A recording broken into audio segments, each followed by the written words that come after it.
Welcome back to the channel, Lifers. Today we're talking about the new guy, the professor. We're talking about Neil Peart. Neil Peart, Neil Peart. I don't know how the correct pronunciation of the man's name is. My entire life I've known him as Neil Peart. So we're going with Neil Peart.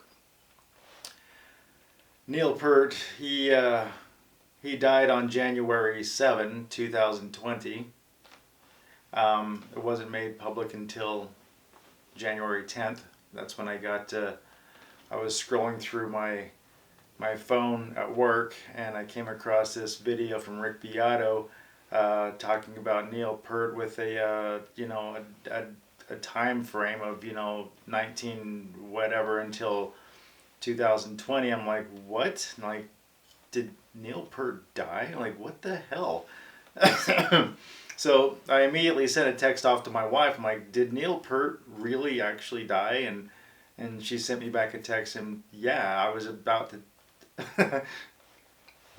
I was about to text you, and so yeah, yeah, he died.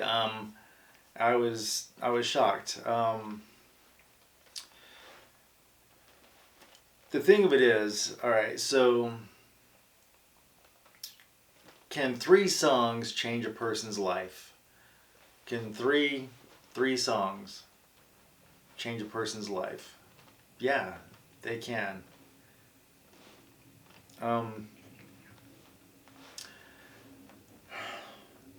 So the thing is, my relationship with Rush and my relationship with Neil Peart isn't what you would suspect it to be. I've never been to a Rush concert, not ever in my entire life. I do not own any Rush records or Rush CDs or anything like that. I don't own any Rush material. So there's that. I've never met Neil Peart. But back when I began playing drums, I started playing when I was 12. My third drum teacher, his name is Greg Baumgart. He's still around. He's a cabinet maker now. But anyway, Greg Baumgart was my third drum teacher. And he's the one that turned me on to Rush. He's the one that he brought to me the sheet music for the drum tracks, the drum sheet music for 3 songs. Those 3 songs were Tom Sawyer, YYZ, and Red Barchetta. Those 3 songs literally changed my life.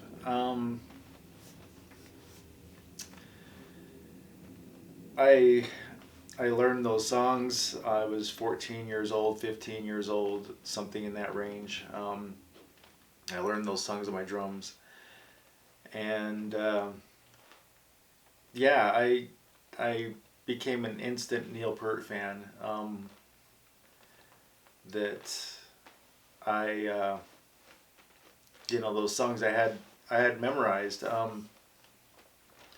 I wish I still had the sheet music to them today. I lost them in the divorce, so you could say that. But I did have the sheet music to those 3 songs, and I learned them like the back of my hand. I could play them like damn near perfection. I mean, it wasn't perfection because I didn't have the expansive drum kit that Neil Peart had. My kit was limited. This New Vader ride crash cymbal you see behind me is one of the my original cymbal that I had in my drumming career, and it's seen a lot of Rush drum playing on that cymbal. So yeah, I mean, I'm not a perfect Rush drum player. I learned the songs as best I could, and they were pretty damn good. So yeah, those 3 songs changed my life. Like I said, I don't own any Rush material. I've never been to a Rush concert. I regret that now. Funny how it is that, once you're... Funny how that is once your heroes die, they become that much more valuable. That's a shame. But yeah, I massive, intense respect for Neil Peart. Funny thing is, if all these celebrities that have passed in the years, musicians, movie stars, what have you, that have passed away years gone by, nothing's really affected me. Like, yeah, whatever. Yeah, they're gone. So be it. It's weird though. The passing of Neil Peart really caught me off guard. Really caught me off guard. I've never shed a tear for any other celebrity that have passed ever. Neil Peart though, yeah, I've shed many tears in his passing. It was weird. My wife and I, we were at dinner last Friday, this little restaurant, and we was eating and doing our thing at the restaurant, and there was an acoustic guitar player playing in the restaurant, and everything is playing his cover tunes as they do.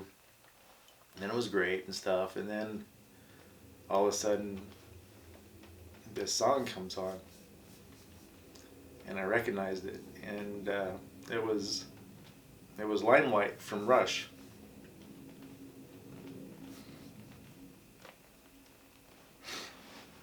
And my wife isn't as big a Rush fan as I am. She knows that I like Rush and I appreciate Rush and all that. But it was everything that I could muster to choke back the tears.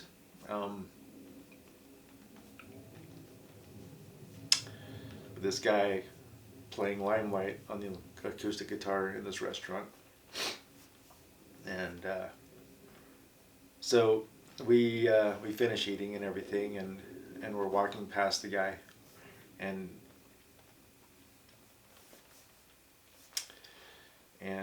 he had stopped playing and everything, and so I pull out my wallet and I pull out $1 and tip the guy $1 for playing Rush, and I said, thanks for playing. And I said, thanks for playing Rush. And he said, long live the professor. And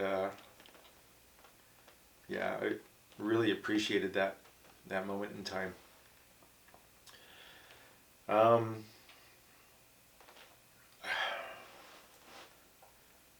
And Neil Peart, he's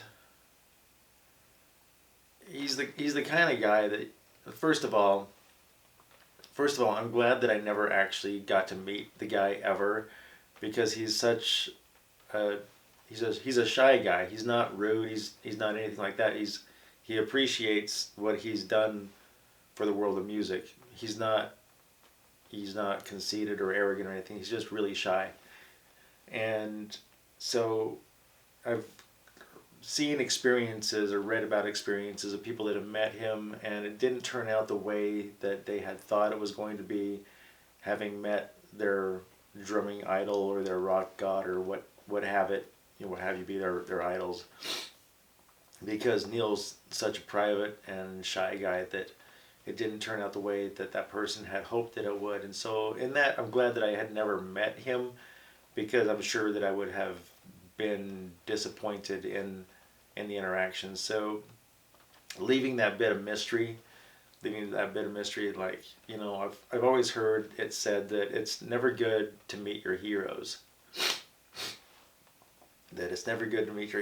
And I believe that it's true, because they never, the hype in your brain of what your heroes are or are supposed to be in your brain is never what it really actually turns out to be. So meeting your heroes is always a disappointing experience from what I've understood. Um, Neil's been such a humble person that he realized that late in his drumming career that he was in a drumming rut, and for the decades that he was drumming, he always played with matched grip. Matched grip is where the two sticks are like this. You're playing, matched grip like this. He met one of the great jazz drummers. His name escapes me at this time. He met a great jazz drummer, and he studied under him for quite some time after that. And he changed his sticking style to traditional grip, playing traditional with like this and like this, and it totally changed his drumming style. It got him out of a drumming rut. I have huge respect for Neil in being able to play, or being able to first understand that he's in a situation that needs to be changed, and that he took drum lessons. I mean, like, how many world greatest musicians are humble enough to realize, hey, I need drum lessons, and I need to learn something different, figure out something different, and do something different. And for Neil being able to realize that he's in that situation, that he needs to look to somebody else to get him out of his drumming rut. Huge respect for that kind of person. So, the reason why I'm over here just being a mess in front of the camera is because for the last week and a half or whatever since Neil's passing, it's literally been on my mind like always. And like, I just need to get it out. I need to just express my feelings for this master musician, for this man that has changed my life in so many ways and kind of brought me to where I am as a drummer. I am nowhere near even a fraction of talented of a drummer as Neil is. I wouldn't even suppose that at all. But his influence and his just being Neil Peart and knowing that he exists on this planet has given me the drive and given me motivation and given me inspiration to become a better person, a better drummer, a better musician. And I'm glad that those three songs, YYZ, Tom Sawyer, and Red Barchetta, are a part of my life and have changed my life forever. And for that, I'll be forever grateful. Okay, lifers, if you like this content, if you like what I've shared here today, I really appreciate a like, a comment in the comment section. I appreciate you subscribing to this channel if you want to see more content. I'm releasing content every Mondays and Thursdays. Keep in touch. Really appreciate your time here today. Remember, nothing interesting is ever accomplished by following the rules. Break the rules.